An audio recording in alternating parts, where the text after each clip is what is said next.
listening to the I Lead Misty Blue podcast, where strategy meets soul and faith finds its voice. Pull up a chair, the table is set. We're continuing our journey through divine encounters, appointed time, obedient heart, a series walking slowly through the books of 1st and 2nd Samuel, tracing the moments where God meets people not in perfection, but in process. If you're just joining us, I want to invite you to go back and listen to the prior episodes, because this is a story meant to be walked through, not rushed through, and each encounter builds on the one before it. What we sit with right now carries more weight when you've traveled the whole road. We often talk about David as the one who killed Goliath, or we summarize his life with that phrase, "He was a man after God's own heart." But those phrases don't tell the whole story. David's life was not a highlight reel of faith. It was a long, winding journey of becoming, shaped by waiting and wounded relationships, by both courage and fear, failure and repentance, and both accountability and grace. This story began quietly with Hannah praying in the temple and asking God to see her. From her prayer came Samuel, a prophet who learned how to listen before he ever learned to lead. Samuel then anointed Saul while Saul was searching for what? For lost donkeys, reminding us that divine encounters often meet us while we're doing ordinary, uncelebrated, task-like things. Saul became king and he loved David, but slowly that love grew threatened and he began to resent David. David defeated Goliath long before he ever wore a crown, and he waited in caves, gathered broken men at Adullam, and he learned how to lead long before he ruled. Along the way, David was shaped by people who loved him deeply and by people who challenged him honestly. Jonathan loved David so deeply and so intentionally, and Nathan confronted David both prophetically and with love. Joab stayed with him through it all, through battles and betrayals and difficult decisions, often asking the questions no one else was willing to ask. This is a story filled with loyalty and betrayal, with promise and delay, with obedience and wondering. And every single part of it matters. Because embedded in David's journey are lessons that feel strikingly familiar today. Lessons about leadership and humility, about accountability, and what happens when we confuse calling with control, when we prioritize outcomes over obedience, and when we resist correction because certainty feels safer than faithfulness and trust. And that brings us here to this very moment, the final chapter of 2 Samuel. There is a moment many of us reach in life, often quietly, where we decide we know what needs to happen next.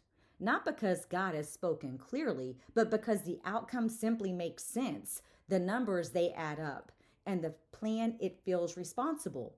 And the risk even feels calculated and manageable. And even when someone we trust gently says, "I don't think this is the right move," we move forward anyway. Not out of rebellion, but out of confidence and possibly even out of fear or the need to feel in control or feel secure. Somewhere along the way, we begin to believe that outcomes matter more than obedience.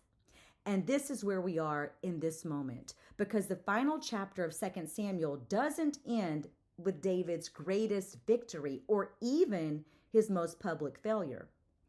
It ends with a quiet, costly decision, a moment when a seasoned leader chooses certainty over trust and numbers over faith. And he has to face the outcome of that decision. 2 Samuel 24 opens with David ordering a census of Israel. On the surface, it sounds wise. I mean, kings count armies, leaders assess strength, and organizations often measure capacity. Nothing about this appears reckless or even immoral at first glance. But Joab, the commander of David's army, the loyal friend, hears something beneath the request and he pushes back. This isn't the first time that Joab has stood in this role. He has been with David through caves and coronations, through victories and moral failures. He questioned David when Abner was killed. He even carried out David's order when they were costly. He later challenged David again after Absalom's death, reminding David that leadership still required presence even when grief felt overwhelming. Joab is not gentle, but he is loyal. He is the friend who stays close enough to ask the hard questions. He's made the deposits to be able to stand in front of David and say, "Hey, honey, what is going on?" So when David commands the census, Joab responds, "May the Lord multiply the troops 100 times over. Why does my Lord the king want to do this?" Joab is not questioning the math. He's questioning the motive. He's questioning the heart. Why now? Why count something that God has never asked you to measure? Why seek reassurance when God has already proven faithful time and time again? David trusted God in far more dangerous seasons than this. He has fought giants with a sling. He survived exile with nothing but promise, and he led men who were themselves broken and desperate. Yet here, in this moment, after stability and success, now he wants to count the numbers because numbers felt safer than faith. And even with an accountability partner, Joab, standing in front of him, someone who has earned the right to speak honestly, David insisted. Which presses us to reflect, when has loving accountability felt like interference instead of protection? Who has tried to slow us down when we already were convinced of what was right? And what exactly are we counting right now because God simply feels too risky to trust in? What makes this moment so unsettling is that David's disobedience it's not dramatic. It's not even impulsive or emotionally charged. No, David's decision, it's measured, it's calm, and on the surface and in his own mind, it was justified. And that might be the most dangerous form of disobedience. David is not rejecting God outright. He's simply supplementing God with data. He is choosing reassurance over resilience and reliance, measurement over memory of who God has been to him. The census is completed, and only afterwards, after the act of disobedience, is when the conviction arrived. Scripture tells us that David's heart was struck after the numbers ran, not before. And the consequences were devastating. 70,000 people died. They died because of David's disobedience and his inability to rely on God.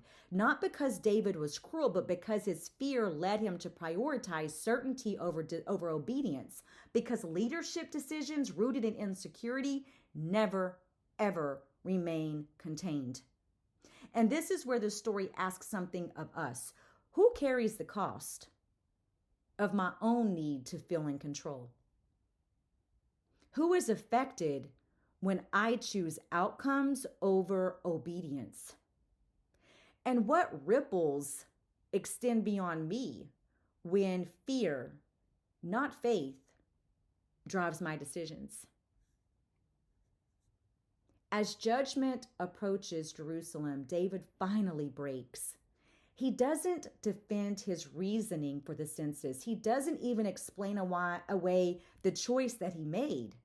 And he doesn't hide behind his authority. Instead, David cries out, "I have sinned. These are but sheep. Let your hand fall on me." In that moment, David stops acting like a king managing a kingdom, and he remembers who he was before the crown ever touched his head, a shepherd entrusted with the lives he was never meant to protect through control, but through care and faithfulness. This is being still. This is kneeling, not physically described, but unmistakable in posture and in humble spirit. God responds not by erasing the cost, the 70,000 are gone, but by stopping the destruction and redirecting David to build an altar. He was told to build the altar on the threshing floor. And this is how 2 Samuel ends, not with a battle, not with even a coronation, and not with a speech about legacy and all of the successes. It ends with an altar. David builds the altar, and he insists that worship must cost him something, saying, I will not offer to the Lord my God that which costs me nothing. That line gathers the entire story into one final truth. Faith is not proven by what we can count, and leadership is not secured by outcomes. Obedience is not even validated by success. True worship costs something. The altar is built on the threshing floor, a place where wheat and chaff are separated, where what cannot remain is removed so what is true can endure. And scripture ends right there with a king who finally understands. This is the final moment of David's story in 2 Samuel, and I don't want to rush you away from this moment. If you need to sit quietly after this, do that. Process this story. If you need to go back and listen again, take the time. If you're realizing that you've been counting what God was asking you to simply trust, let that awareness be gentle, not condemning. So as you carry this with you, consider these questions. What am I counting that God never asked me to measure? Who has God placed in my life, like Nathan or Joab, to hold up a mirror and ask those hard but loving questions? And what would it look like for me to kneel, not in defeat, but in faith? If this episode met you and encouraged you or helped you see your own story more clearly, I invite you to share it. Follow the show and leave a comment or review so that others can find their way to the table too. For now, stay here a moment longer on the threshing floor and at the altar. Pull up a chair. The table is set.